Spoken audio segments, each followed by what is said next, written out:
So I wanted to talk about. I've seen posts coming from some white people on Facebook about how you can be racist towards white people or whatever, and you can be. Racism doesn't really exist. It's one race that thinks that they're better than another race or discriminating against another race. That's one thing. But I think what they're talking about is systematic racism. Which, I mean, honestly, in America, it is virtually impossible to be systematically racist towards a white person. A black person getting in power, a black mayor or whatever getting in power, is not going to put a bunch of white people in the ghetto or in a trailer park. You know what I mean? It's just not going to happen.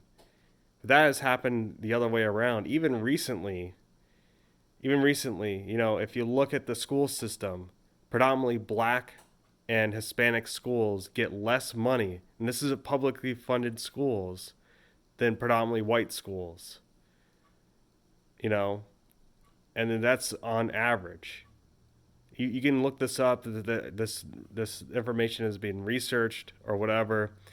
And then when you go into police brutality, police definitely go after black and Hispanics a lot harsher, a lot more, crueler than a white person. Um, like a black man is sentenced, like I think, to 3 or 4 times more the sentencing of a white guy. I mean, something crazy like that for the same crime. I mean, you can look at this up. This is still going on. This is still disparaging in these numbers, and this has been going on for decades. This is nothing new. In fact, there's more people of color. There's a greater percentage of people of color in jail right now than there was in the 1950s, and a lot of people heads explode because they think, well, the 1950s was super racist, right? I mean,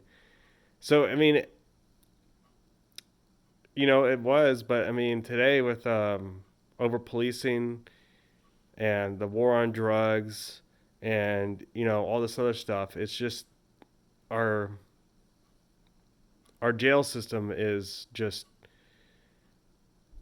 dumb. We just sentence people to jail for a lot of times, and a lot of the guards in prisons, abuse people and stuff like that. And if you look at the 13th Amendment, it doesn't include slavery for jails. So they could they force people in jail to do hard labor sometimes to make our license plates. That's where a lot of our license plates come from, and that's where a lot of roadside pickup is from jails. And a lot of times they either don't get paid or get paid very much, very little, like pennies on the dollar or something. And so this is basically almost slavery if you think about it. I mean, and it goes against you know what we believe in because we're forcing them to work. They don't a lot of times they don't volunteer. A lot of times we're like, hey, you got to make this, because you're in our jail system. You got to do this. See, that doesn't make any sense. Forcing people to do something they don't want to do. I mean, isn't that slavery? Even if they did a crime, isn't that slavery? And to tell you the truth, I mean, a lot of the crimes that they commit doesn't even equate to doing stuff hard physical labor. Like smoking pot a couple times or smoking pot. You're gonna sentence people to hard labor for smoking pot. It just doesn't make any sense, and you're ruining their lives. This is dumb. So again, yes, there is racism against every group of people, and but the system is geared to to benefit white people in America. It's been like that for a long time. And before you say, well, about what about affirmative action or what about all that other stuff, that's to help out people who have been discriminated against for decades. I mean, if you look at the CEOs in this country, there's not a lot of women. There's not a lot of people of color. If you look at the senators and the whatever Congress people, I mean, it's getting diverse now, but it's still not as diverse as the country is. It's it's just BS. You know, there's discrimination on every single level, like economic, educational, judicial, policing against people of color, especially black and Hispanic people. And now with this coronavirus, we can see that how quickly a minority group goes from being a good minority to a bad minority. I'm talking about Asians, right?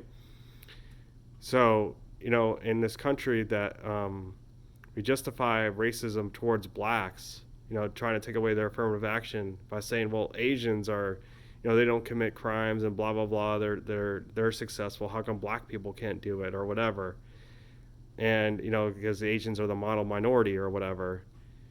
And now all of a sudden the Asians are being discriminated against at an exponential level because of the coronavirus, because people think that Asians are the virus. And you see that's the thing. It's like racism just quickly changes and it quickly goes against other people. And now the model minority are no longer the model minority just because of this coronavirus. So this is how quickly racism can change, and we have to fight against it in this country, because it's not only gonna affect people of color, it's gonna affect white people too. Like, it affects us psychologically. It affects us, in our psyche. That we have these prejudiced views in our head about certain groups of people, and we all have it. We all have been around a group of a large group of African Americans that we didn't know, and we were afraid.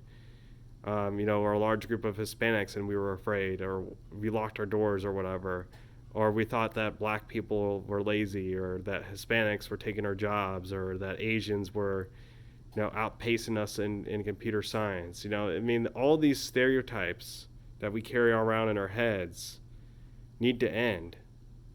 And then we can get rid of the psyche, the psychosis. And it's been taught to us since day one. Since day one, we've been taught this. We've been taught to love the police, but even though the police commit racial injustice, and sometimes they even attack poor white people too. So it's not just racial but economic. So I just wanted to get everyone off of Corona 2019, but thinking about Corona 2019, Asians are now the scapegoats. They used to be the minority, and this is how quickly racism can change in this country, and this is why we need to fight against it. Thank you.